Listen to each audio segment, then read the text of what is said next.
Well, welcome back to Power Lunch South Africa. Now, Delta Property Fund released its interim results today, which were largely flat, with interim distribution at 46 cents per share, representing a 1% growth on the 2016 numbers. But Delta is hoping that the new leasing policy by the Department of Public Works, which is in its final stages of approval, will change the company's fortunes.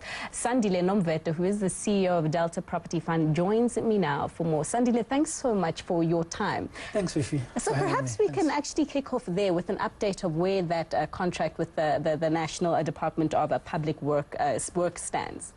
Fifi, thank you very much for the introduction and having me on your show. Basically, Department of Public Works is, or Sovereign, is basically our large tenant. They've been canvassing for some time now the industry about how they interact with the private sector in terms of the amount of space, how they're going to be letting from the private sector. So they've come up with a draft leasing policy, which has been commented on by SAPOA, which is the industry body, which has been commented on by other industry players. They've now taken it internally for final processing. And the implications are, from what we understand, it will then reward the more black empowered shareholding you have, the better that it will stand. And obviously, as a result of that, we have concurrently announced two BE transactions to try and up our direct black ownership in the fund, to obviously try and take advantage of what the final policy will be like. Right. Obviously, the attraction is that we would then get 9, 11-month or 10-year leases from government, which obviously makes our bankers happy and obviously our shareholders happy, as they have a lot of certainty over the cash flows over the business. As it is now, we have a lease expiry profile of 1.8 years, which is very, very short in property terms, and that makes bankers and funders extremely nervous, and we understand, and I think it's quite an important document in our lives. All right, so like, what's the value of this deal for you? Because I see that you are expecting to take the proceeds and use it to reducing your debt. So what are we looking at? Look, Fifi, I think it's a very good question, by the way, but look, I think we were hoping to inject between 4.5 to 5 billion rand into the business, which is coming from black investors and including management, who are all historically disadvantaged members of the executive team. And that will basically, we believe, particularly in the current economic climate, strengthen the financial position of the fund. It'll take our gearing, below 25%, which I think in the current economic environment, you want to have a very, very strong balance sheet.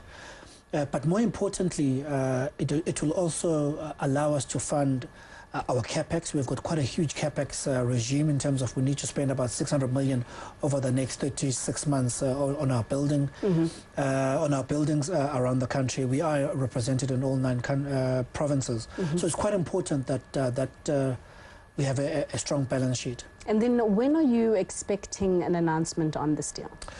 We were delayed, unfortunately. I think as it always happens with this type of transaction, we're hoping that there will be some sort of announcement towards the end of November, and then we will prepare a circular which gives 21 days for shareholders to review, and then we'll call a shareholder vote to basically pass the transaction. And obviously we have to sell all of our shareholders on the merits of the transaction, not only on the capital of the 4.7 to 5 billion, but also on the black empowerment points that we will be getting out of the transaction.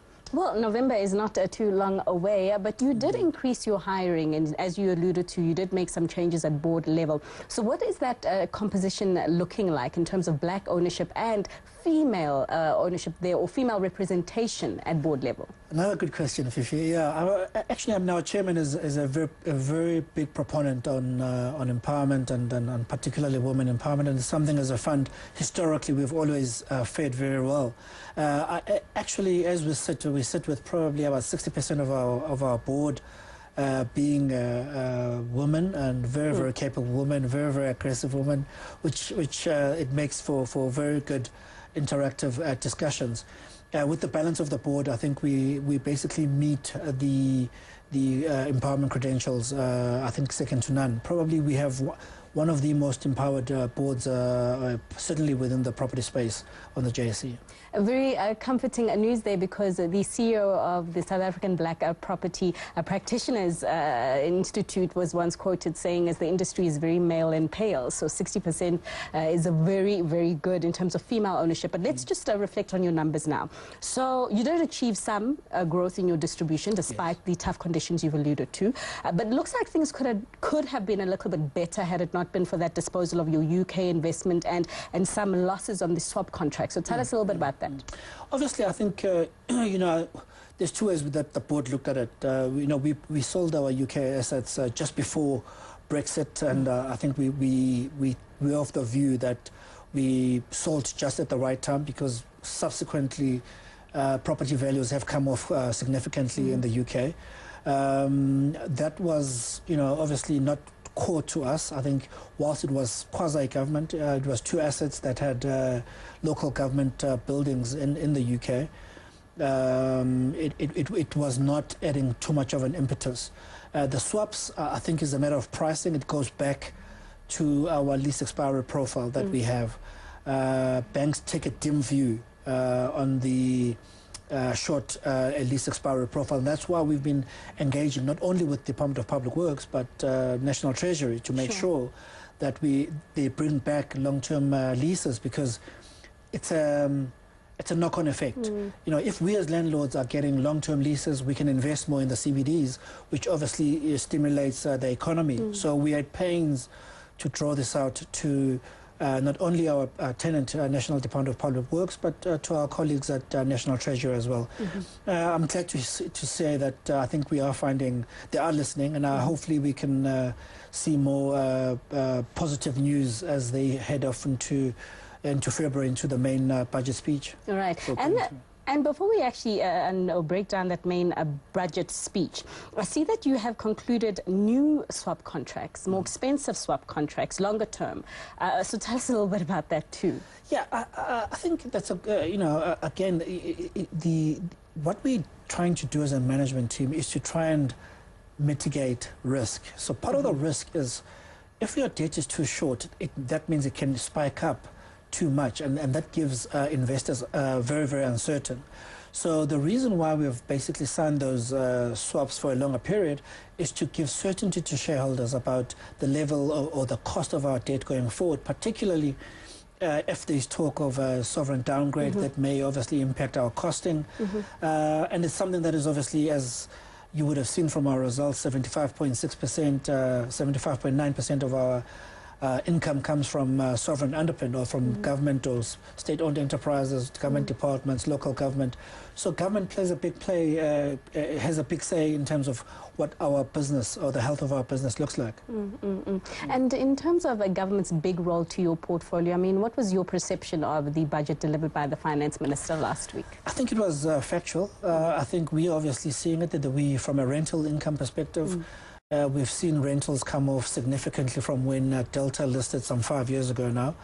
And I think we've played our part as Delta, you know, so definitely government is looking to save costs at all avenues. And, you know, I think one of the proposals that we have before DPW at the moment is for 243,000 square meters, whereby we have said to them, if you give us a 10-year lease, we can give you a rental at this rate. But if you only give us a 5-year lease, it will be slightly higher. If you give us a 3-year, it will be slightly higher. So we've definitely given them an incentive to give us certainty in terms of our income, and we can then give them some savings, up to as much as 20% on our rent bill to basically try and meet them halfway through with regards to the austerity measures that the Minister of Finance announced. All right, so that sounds like a little bit of a win-win deal. But Sandile, you didn't make any acquisitions this time around. You are saying in your forward guidance that you are looking for value accretive assets going forward. Have you spotted any yet? We're in discussions. I think the thinking there is that once we have raised the close to 5 billion rand in the BE transaction, as a property fund, we obviously cannot sit with too much cash on our balance sheet. So we have basically identified plus minus 3 billion rands worth of acquisitions at this particular time at pretty good yields, which will be yield accretive to shareholders. What that will also do is potentially take the company back into the SAPI index, which is obviously very, very important for the index tracker funds that track the index. So we have a plan for the capital, and I think part of those funds will obviously go to the capex I spoke about earlier as well. Well, Sandile, we're going to have to leave it there. Thanks so much for your time. That was Sandile Nomvete, who is the CEO of a Delta Property Fund. And that is where we leave it for the show today. Thank you so much for watching. Time for a quick break. When you return, the team in West Africa will take you through market developments there. Bye for now.